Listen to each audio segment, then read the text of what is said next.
Сәлем достар, менің каналыма қош келдіңіздер. Бүгін осындай өте дәмді әрі тойымды және өте тез дайындалатын баклажаннан салат дайындайтын боламыз. Сондықтан да видеоны соңына дейін қараңыздар. Ең алдымен баклажанымызды жуып тазалап алып, құрғатып аламыз. Содан соң оны осылай үлкен бөліктерге бөліп алатын боламыз. Енді оның үстіне 2 ас қасықпен жүгері крахмалын салатын боламыз. Енді оны жақсылап араластыратын боламыз. Крахмалы сіңуі үшін оған 10-15 минутқа қалдырып қоятын боламыз. 15 минуттан кейін табамызды қыздырып, үстіне сұйық майымызды қоямыз да, баклажанымызды салып, жақсылап қуырып алатын боламыз. Содан соң оның үстіне дәміне қарай тұзымызды саламыз және де кішкене соя соусын құйып, жақсылап қызарғанша қуырып алатын боламыз. Мінекей баклажанымыз дайын болды.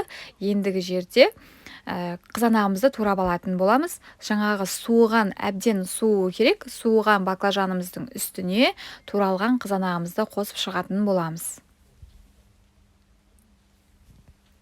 Оны да осылай төртбұрышты қылып, кішкене ірілеу қылып турап алатын боламыз. Сонымен біздің салатымыз дайын болды. Енді оны араластырамыз осылай.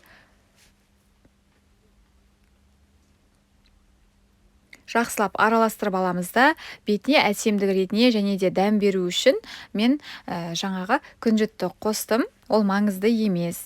Сонымен біздің салатымыз дайын болды. Бар болғаны 10 минутта жасалады. Дәмі өте керемет. Сіздер де жасап көріңіздер. Рахмет, сау болыңыздар.